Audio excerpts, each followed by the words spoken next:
Meu nome é Diego Chemin, sou membro do Observatório Social de Jandaia do Sul e, dando continuidade à nossa série de entrevistas com os cidadãos, recebemos o senhor Humberto Bote de Castro, contador e hoje presidente do Centro Assistencial Lar São Francisco de Assis, aqui de Jandaia do Sul, trazendo o tema das entidades com base na sua experiência como presidente no Lar São Francisco de Assis. Seja bem-vindo, senhor Humberto.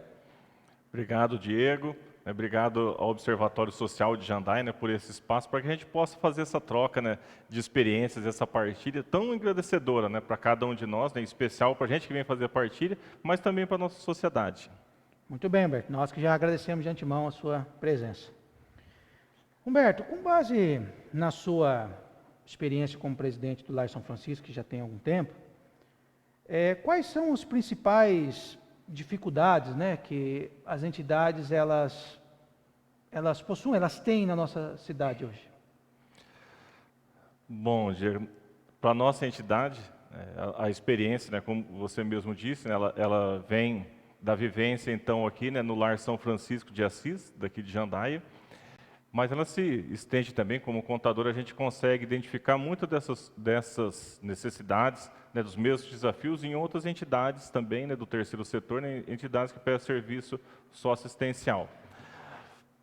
Para a nossa realidade aqui, então, nós elencamos 3 pontos, para a sua primeira pergunta, e o principal delas, muito conhecido já, até esperado, seria a escassez de recursos.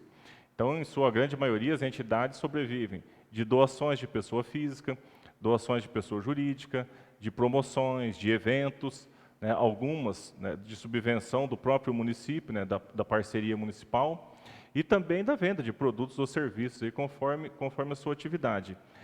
E quando nós olhamos, em especial hoje para Jandaia, isso chama muita atenção, porque Jandaia é uma cidade rica enquanto instituições. Nós temos várias instituições. Então, a gente consegue atender o nosso público, a nossa comunidade. Porém, a nossa fonte de recurso é a mesma. Quase sempre nós recorremos às mesmas empresas, às mesmas atividades. Então, isso num tempo de escassez econômica, de uma situação econômica que não seja tão favorável para o país, ou agora, em específico, nesse tempo que nós estamos vivendo, o tempo dessa pandemia, então, traz alguma série de dificuldades que são grandes desafios, dificuldades financeiras mesmo, de manutenção das entidades. E a gente tem também hoje uma visão de desafio, que seria um segundo ponto, uma gestão própria para o terceiro setor, própria para as entidades, entender então como funciona. Então, existe uma demanda por um profissional da área aí que seja atual, que tenha no seu know-how ali atualizado como trabalhar com as entidades, como conseguir desenvolver projeto, tudo. E hoje, enquanto gestão, as entidades contam, na sua grande maioria, assim como o Lar São Francisco, com voluntários para exercer isso. Então, a gente precisa de voluntários, as entidades hoje demandam por voluntários multidisciplinares. Então, que ele entenda da gestão da mantenedora, de um CNPJ, de um administrativo, mas também da atividade fim da sua entidade, da onde ele está. Então, no caso ali do trabalho socioassistencial, com as crianças e suas famílias. Então, isso exige muito hoje do voluntário. Então, essa também é um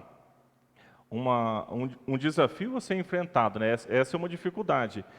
E, por se tratar de Brasil, a nossa lista de burocracia é muito grande. Então, entender da legislação, ter alguém que consiga acompanhar isso, são desafios hoje que as entidades vão enfrentar aqui com essa questão da gestão em si.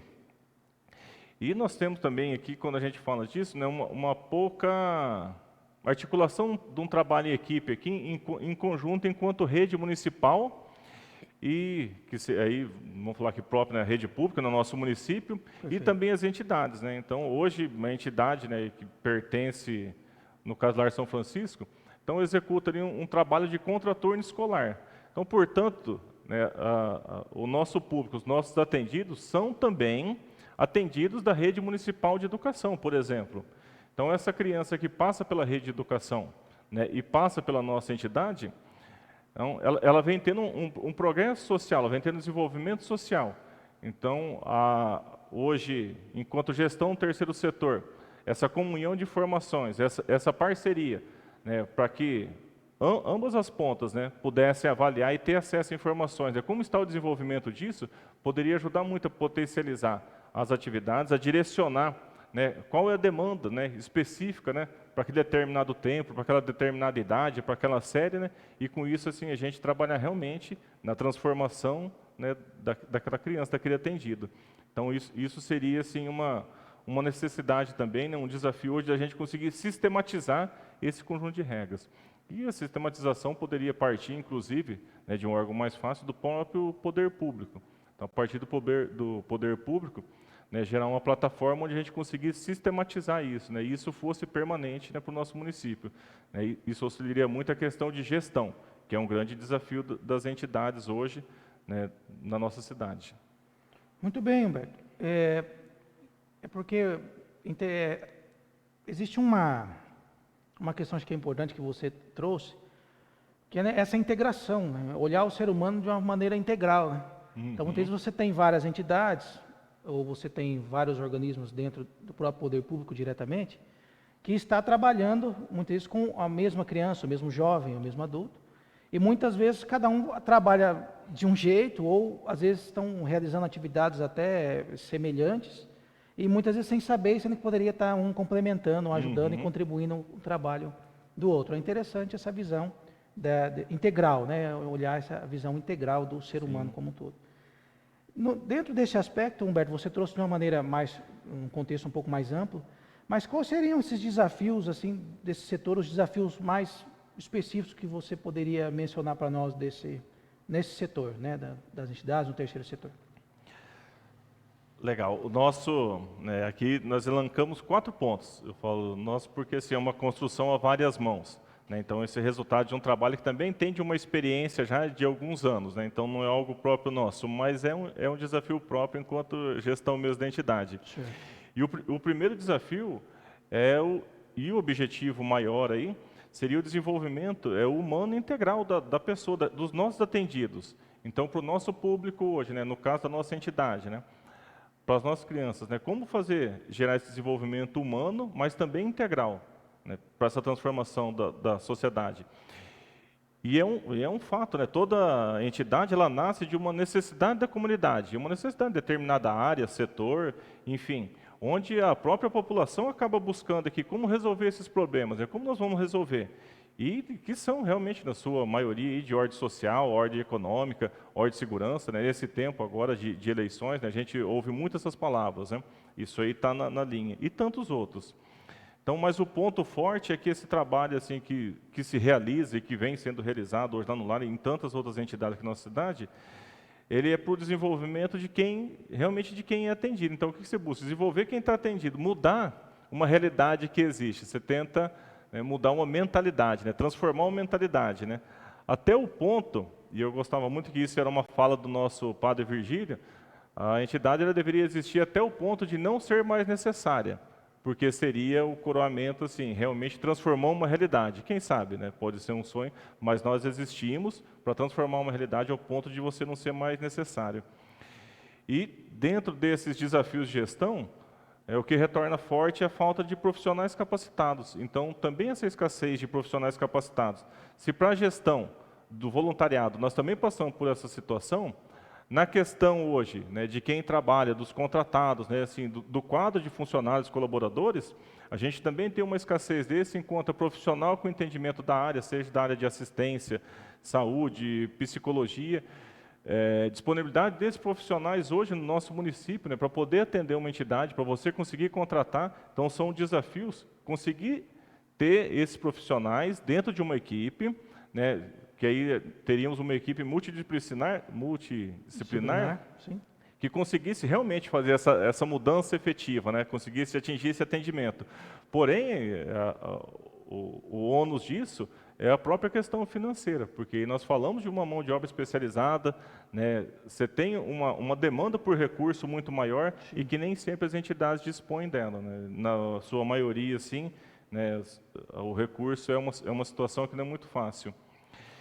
E nós temos também um ponto aqui, que esse é um ponto de discussão, que né, com quem sabe, né, com as gestões municipais, com o poder municipal, como tudo vem evoluindo, a gente consiga evoluir também nesse critério, que é o das entidades que vão assumindo para si o atendimento, né, que são ofertados pelo sistema municipal. Então, hoje a gente tem alguns não, mas uma série de atendimentos que já são propostos, né, pelo município, são garantias, né, de constitucionais já de direito do cidadão. E quando isso não vem acontecendo a contento, ou esse serviço prestado não tem a eficiência que ele deveria ter, o que acontece? Então, a sociedade chama para si. Então, a sociedade assume esse serviço. E quando a sociedade assume, ela se organiza. E ela se organiza em forma de ONGs, de associações, de bairros, de entidades, como o Lar São Francisco e tantas outras que nós temos aqui, né, fantásticas por sinal, né? Ela responde essa demanda. Sim. Mas aí a gente começa a ter entidade prestando um serviço que era próprio do poder público. Então, o discutir essa relação não seria nós deixarmos, de enquanto sociedade, constituir as nossas associações, sim, ONGs e entidades. Porém, mas que elas fossem buscar essa transformação, fosse cobrar do poder público que efetivamente aquilo acontecesse. Né, e não abrir como mais um braço de trabalho e a gente concorrer de uma forma assim, em prestar aquele serviço à população. Então, talvez a gente assuma uma carga que não é nossa. E, né, essa demanda ela acaba vindo, né, ela acaba pesando, né, para a sociedade, em especial hoje olhando para Jandaia, né, para o nosso município, porque aí a mesma fonte que retira o recurso público, com imposto e tudo mais, né, acaba tendo que suprir depois também, né, parte da manutenção através de doação e tudo mais que nós falamos. Sim. Então, gerar ações na sociedade que consigam fazer essa transformação, mudar e cobrar essa efetividade. Né? Isso seria assim, algo fantástico das nossas entidades e é o que também hoje busca o Lar ali, né, diante dos seus trabalhos. E também a questão do planejamento estratégico, né? Eu trouxe até ele pontuado aqui, dessas atividades que são desenvolvidas, mas isso realmente como forma de garantia de um trabalho a ser executado. Nós temos, né, o conceito que coisa pública é algo que não tem dono. Então, quando nós dizemos lá do Lar, falamos, não, aqui é público, não tem dono? Não. Né? É um pensamento que nós, enquanto usuários, nós temos que ter. Né? Se é público, quer dizer que todos nós somos donos, sim, daquilo. Né? E isso é muito importante. A quem que é o dono? Sim. Nós somos os donos, né? Todos nós somos donos. Então, garantir que essas entidades, né, e eu digo específico hoje, né, para a nossa lá, consiga ter um plano estratégico de onde ela quer chegar, né, de longo prazo, né, que vá norteando as atividades, dê direção para as atividades, mas também com esse efeito aqui, ó, aonde nós queremos chegar, qual é a meta que nós queremos atingir, né, o que nós queremos transformar com isso. Porque quando se tem isso facilita a gestão, facilita a troca de gestão, né.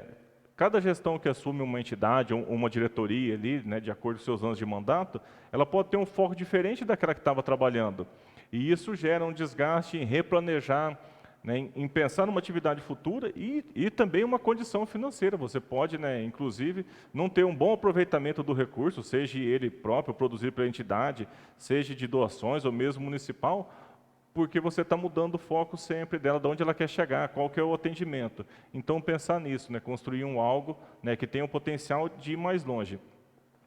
E a ideia também de um agente de acompanhamento, aí, que poderia ser de acompanhamento, orientação, que poderia ser o próprio poder público, né, como o poder público hoje tem os seus mecanismos de controle, e isso é legal, porque nós estamos aqui no momento aqui do observatório, que também é um mecanismo de controle, verificação, transparência para a sociedade, né, também gerar isso, né, de forma que as entidades conseguissem fazer isso bem elaborado, conseguissem partilhar, ter um auxílio, inclusive, na construção desse plano, né, que isso facilitaria muito, né, as atividades diárias. Né, você planeja a longo prazo, o teu plano de atividade diária, né, é muito mais fácil de ser realizado, né, de ser idealizado. Então, seria um pouquinho disso aí. Muito bem, Humberto. É muito interessante isso que você trouxe, que mostra a necessidade de haver por parte do gestor público, justamente, não seria uma administração, mas realmente a gestão, acho que essa foi uma palavra que foi muito dita aqui, para que, de certa forma, as entidades possam trabalhar de maneira integrada dentro de um planejamento, né? Que não cada entidade tenha o seu planejamento, que é óbvio que há seus objetivos, sua função, suas metas, mas que haja um objetivo maior dentro dessa visão integral do ser humano, que ela esteja colaborando. Até para que não fique muito presa a questões pessoais. Né? Às vezes muda a função, muda um presidente, ou muda a presidente, ou tem algum outro tipo de influência, E muitas vezes tudo aquilo que foi construído é abandonado, ou é jogado para fora, ou se muda totalmente, e muitas vezes se perde um trabalho, né, se perde aquela continuidade daquele trabalho. Então, acho que isso é interessante trazer isso, e é interessante que o futuro gestor público tenha esse olhar, né? Primeiro, acho que o primeiro passo é conversar com as entidades, trazer as entidades, pedir esse planejamento de cada uma delas, para justamente poder saber aonde todo isso vai levar. Né? Por mais que nós saibamos que todas trabalham pelo bem comum, todas procuram o melhor, né? A maioria são todos voluntários, o pessoal às vezes vai ali, tira dinheiro do bolso para fazer acontecer, todo cheio de boa vontade, mas muitas vezes o planejamento poderia fazer com que aquele trabalho fosse mais efetivo para a sociedade como um todo. Né? Acho que é bem importantíssimo esses pontos que você destacou, Humberto. No caso, trazendo um pouquinho mais especificadamente, a gente fala isso de uma maneira geral dentro da nossa cidade, mas como que o atendimento social, como que a gente, citando essa questão da prefeitura, falando um pouquinho do gestor, no caso do atendimento social, como que é possível articular melhor esse atendimento social? Por exemplo, a relação que as entidades possuem com, por exemplo, o lar trabalha num contraturno escolar. Então, no caso, a articulação com o Departamento de Educação, justamente para trabalhar casadinho. Né? Não é que um vai avançar na função do outro, ou substituir o outro, nada disso. É parceria para justamente trabalhar de maneira integrada. Exato. Como que essa articulação é realizada, ou que ela precisa avançar, junto com o CRAS, né, na área de assistência social, ou qualquer outra área na área de saúde, ou qualquer outra área do município, dentro dos departamentos, dentro das secretarias, como que é possível realizar essa integração com as entidades, pensando nessa visão integral do ser humano, para que todos possam chegar no mesmo objetivo? Sim, bem interessante. Nós acabamos elencando também assim, 4 pontos para facilitar o entendimento. Perfeito. Então, desse trabalho em conjunto com as entidades. Então, quando nós falamos entidades, estamos falando das entidades particulares, entidades privadas, né? Entidades beneficentes, mas privadas, que cada uma tem a sua gestão, o seu objetivo fim, tudo, sim, mas que esse objetivo fim pudesse realmente ser compartilhado em busca, né, da transformação, né, do ser humano e dos nossos atendidos. Perfeito. Então, você colocou muito bem essa questão da educação, né, esse seria um excelente exemplo, né, se nós atendemos crianças na faixa de educação infantil do ensino fundamental. E essas crianças são usuários, né, da rede municipal de educação, então, que essa informação pudesse ser trocada. Não que uma entidade de assistência, né, só assistencial, vai entrar na área de educação, não, de maneira alguma. Sim. Mas ela cria atividades, né, busque transformar, ver o porquê que talvez o aproveitamento escolar desse atendido aqui não está contento, né? Poderia ser melhorado, potencializado. Então, como a gente pode trabalhar dentro da nossa área para que se alcance isso?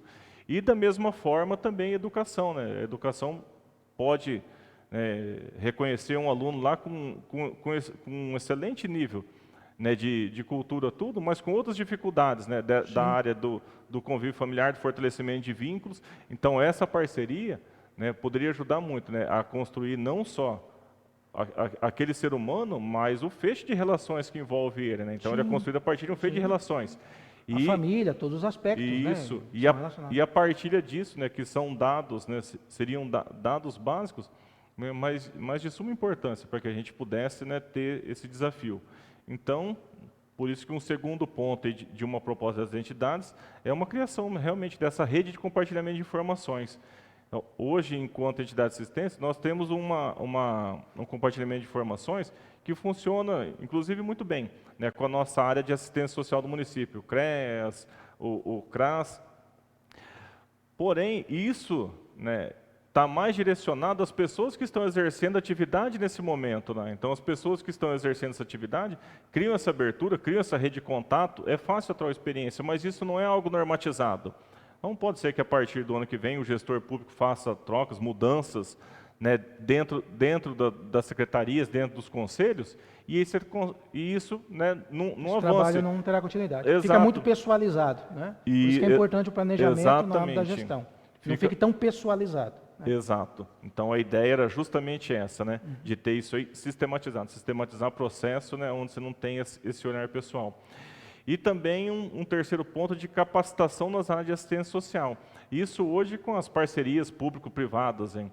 Então, quando a entidade vai pleitear recursos hoje para a sua subsistência, realmente aí, né, que normalmente com quem que ela trata? Ela vai tratar com o prefeito, ou com o chefe de gabinete, ou às vezes com o tesoureiro da prefeitura.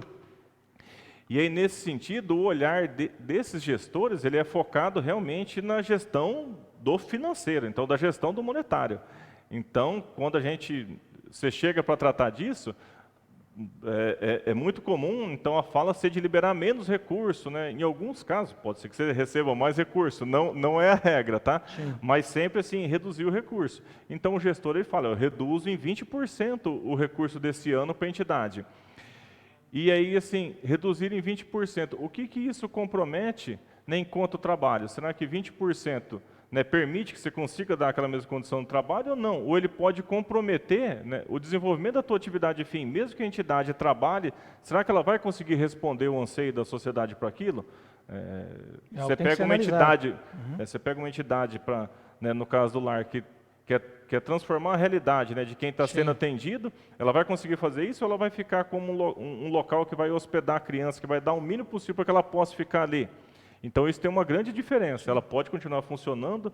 Então, a necessidade desse executivo ter em sua equipe, gente, isso é muito importante, ter na sua equipe alguém que consiga, que tenha essa visão da área das entidades de assistência social, entidades de educação, né, e tantas outras, entidades do serviço de saúde, mas que consiga fazer esse olhar, né, além do financeiro, né, consiga trazer para o gestor público, muitas vezes, né, cada um tem a sua área, né, de atuação, na área onde você tem, né, um conhecimento mais avançado, consiga trazer para ele que investir numa entidade de assistência, 20% a mais de orçamento, é reduzir 50% de outras despesas, né, que isso é ganho para o município, mas é alguém que é da área, ao investir em educação, te reduz tanto disso, né? Então, realmente, quando a equipe municipal não tem esse preparo, se fala em redução de números, né, sem se preocupar no resultado. E o resultado, ele é sempre, no caso das entidades, sempre humano. Então, tem um dado que eu quero partilhar. Um gestor, era um chefe de gabinete de gestões passadas agora, ele permitiu abrir. Foi muito bacana, porque foi um gestor que sentou com as entidades e abriu e falou assim, olha, vamos olhar aqui o custo do município durante esse ano, né, com essa mesma atividade que você presta. Então, ele chegou exatamente e conseguiu validar as informações. Então, a entidade, prestando o mesmo tipo de serviço, ela ocupou 40% do recurso. E isso é uma lógica, né? A entidade ela tem estrutura própria, prédio próprio, a gestão dela é uma gestão voluntária, o trabalho. Então, quanto que isso aí poderia diminuir de recurso do município para ser empregado em outra área? Então, são algumas questões. E no começo nós já falamos que você busca recurso com pessoa jurídica e tudo mais. Então, também que o município conseguisse formar parcerias com essas empresas, né? As empresas que dão suporte hoje a tantas entidades, né? O Lar São Francisco e tantas outras, né, que vão procurando elas outras, né, com a sugestão de gerar algum tipo de benefício fiscal. Seja aí com a redução de impostos, né, seja com a implementação, né, ou abertura para algum serviço próprio que as empresas precisem, né, mas uma forma, né, que ela consiga ter esse retorno daquilo que ela vem fazendo, né, que seria papel do poder público, seja ele municipal, estadual ou federal, mas que ela consiga ter um retorno. Porque o órgão público ele já se utiliza do imposto das empresas, de todos nós cidadãos, mas ele já se utiliza disso para gerir, né, os seus trabalhos, as suas frentes, os direitos constitucionais. Correto. Então, que ela pudesse ter um retorno disso quando emergencialmente ela socorre, né, as entidades particulares aí. Então, isso seria, assim, né, algo muito interessante e também valoriza hoje a condição que a gente tem das empresas e tudo mais aí. Muito bem, Humberto. Tudo isso que você nos trouxe, de certa forma, já vem apontando, né, já vem sinalizando desde o início as dicas, né, os links aí para o gestor atuar. Caminhando já para o final do nosso bate-papo, o que você especificadamente gostaria de deixar de recado para o futuro gestor público, né, para os futuros gestores, porque eu falo gestores, claro que nós sabemos que é o prefeito, que é o gestor municipal, mas os vereadores, com o seu trabalho legislativo, têm o papel direto também em influenciar nessas ações, na articulação, na elaboração de projetos de leis, na fiscalização, nesse contato direto mais próximo do cidadão, para justamente poder levar as demandas até o prefeito. Então, por isso que eu uso a palavra gestores, que eu considero, por mais que sabemos que os vereadores são legisladores, mas, de certa forma, também contribuem com a gestão. Sim. Que dica, que recado você tem para deixar para os futuros gestores, para que possam contribuir com tudo isso que você já falou, mas com mais algo que você possa nos acrescentar? Olha, um ponto que a realidade nos traz como principal seria realmente uma equipe com conhecimento de legislação do terceiro setor. Isso é muito interessante, porque quando nós vamos eleger o nosso prefeito, o nosso executivo, o nosso legislativo, que a gente também consiga fazer esse olhar, né? Quem está na junto, né? É alguém que já apresentou, né? Falou, ó, essa vai ser a minha equipe, essa é a minha equipe multidisciplinar aqui dentro do município, né? Para atender os N segmentos, né, da sociedade de Jandaia do Sul, para atender a comunidade de Jandaia do Sul. Né? Essas pessoas vão responder essa demanda, né? É um cargo, né, de favorecimento, é um cargo político, é alguém que o gestor trouxe por competência, né, que seria algo assim fantástico. Então, essa equipe com esse conhecimento no caso nosso da legislação, né, para o terceiro setor, próprias entidades. Perfeito. Também a viabilização, hoje o município, a máquina municipal aqui, ela tem um conhecimento, um know-how assim, extraordinário, né, da captação, obtenção de recursos, projetos e tudo mais. Então também essa viabilização, tanto de verbas ou como acesso a projetos, né, para as entidades, que a gente conseguisse desenvolver isso em parceria. Né? Você tem uma estrutura, né, extremamente capacitada para fazer isso, né, no município, e talvez não tenha isso, por conta daquelas questões que nós já tratamos aqui, dentro de cada entidade. Né? Então, cada entidade pulveriza um pouquinho de esforço, né, para fazer essa grande, né, ação que acontece em Jandaia do Sul pelas entidades, né, privadas aqui, através dessas parcerias. É interessante, é algo que é importante, é algo, esses projetos, muitas vezes de empresas, existem centenas, até milhares de projetos a nível de Brasil, muitas vezes acontecendo nesse momento. Mas muitas vezes a entidade sozinha, ela não tem estrutura para conseguir encontrar esse projeto, chegar nesse projeto. Muitas vezes é necessário dados contábeis, administrativos, muito específicos. A entidade olha aquele edital que seja, e muitas vezes já fala, não, isso aqui não é para nós. Muitas vezes uma estrutura, e talvez ela atende todos aqueles critérios, mas ela não tem uma equipe preparada para poder atender isso. Então, muitas vezes, o poder público, mas é mais dinheiro, como o Humberto pontuou, mas vamos cortar 10%, 15%, porque, infelizmente, o orçamento está curto e vai se cortar de todo lado. Às vezes, pode-se conseguir esse dinheiro através disso, né? Uma área dentro da prefeitura que dê esse apoio, que muitas vezes analise, saiba onde estão os projetos e dê um suporte para que as entidades possam receber esse dinheiro que vem da iniciativa privada. A articulação, aí entra muitas vezes o trabalho do vereador, quando a gente comentou, a articulação para que possa haver emendas parlamentares direcionadas para a área da assistência social, direcionadas para atender as entidades, porque se elas estão trabalhando de maneira integrada com o município sabe quais são as demandas das entidades. E o vereador também, né, deve saber quais são as demandas das entidades de maneira integrada, porque há o planejamento. É justamente isso que o Humberto nos trouxe aqui, que é uma necessidade, que haja um planejamento, justamente para que o gestor possa olhar e saber, as entidades estão necessitando disso e daquilo, e possam atuar para conseguir os recursos. Ainda mais no cenário, né, nesse cenário de pandemia, e o cenário que nos apresenta é um cenário de limitações, dificuldades financeiras aí nos próximos anos. Isso exige muito que o gestor municipal tenha foco nisso e aja dessa forma. Então, acho que o planejamento é a palavra-chave, né, nessa gestão, planejamento e gestão, para que a gestão possa dar o apoio necessário para as entidades, que é sabido, foi dito aqui, faz um trabalho tão importante para a sociedade de Jandaia. Continue, Humberto, desculpa a interrupção.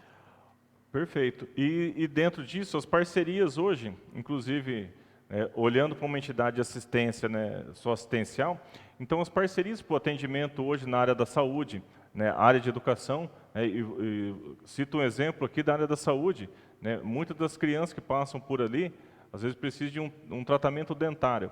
Então você já tem um espaço, tudo, né, por que não viabilizar para que aquela estrutura consiga manter esse atendimento, né, criar essa rede, né, onde o atendido, seja ele na entidade só assistencial ou mesmo na escola, no período dele de contraturno ou extracurricular, que que ele consiga, né, a partir dali ser atendido. Porque quando ele tem que voltar para o convívio social, para que uma mãe, um responsável vá acompanhar ele até um dentista, né, vá acompanhar ele até um médico, né, isso muitas vezes não acontece por inúmeras situações. Então ali você tem a condição também de fazer isso. Né, a parceria nesse sentido, né, ajudaria muito, né, a criar esse diferencial, né, para aquele que recebe o serviço, aí, né, esse conjunto de serviço.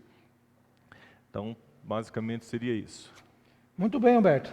Já agradecemos a sua presença. Acho que muito bem exposto aqui o que o Humberto nos trouxe, falando, óbvio, da experiência que ele tem como presidente do Lar São Francisco, mas eu acredito que deva ser a demanda da boa parte das entidades, não só de Jandaia do Sul, creio que essa fala deve servir para boa parte das entidades aí a nível de Brasil, né? Essa questão de planejamento, de gestão, de questões de dificuldade de recurso, de trabalhar integrado com o poder público, para que todos possam olhar aquele atendido, ou seja, aquela criança, aquele jovem, aquele idoso, aquela pessoa, quem quer que seja, o cidadão, possa ser atendido da melhor forma possível. Então, muito obrigado mais uma vez, Humberto. Que agradeço. Gostaria de deixar como mensagem um pensamento nosso enquanto entidade, né, e partilhado por muitas pessoas, né, na sua maioria. Então, que a razão de existir das nossas entidades, e em específico do lar, é o desenvolvimento humano e pessoal, né, dos nossos atendidos. Então, para que realmente você consiga mudar uma mentalidade, mudar uma estrutura.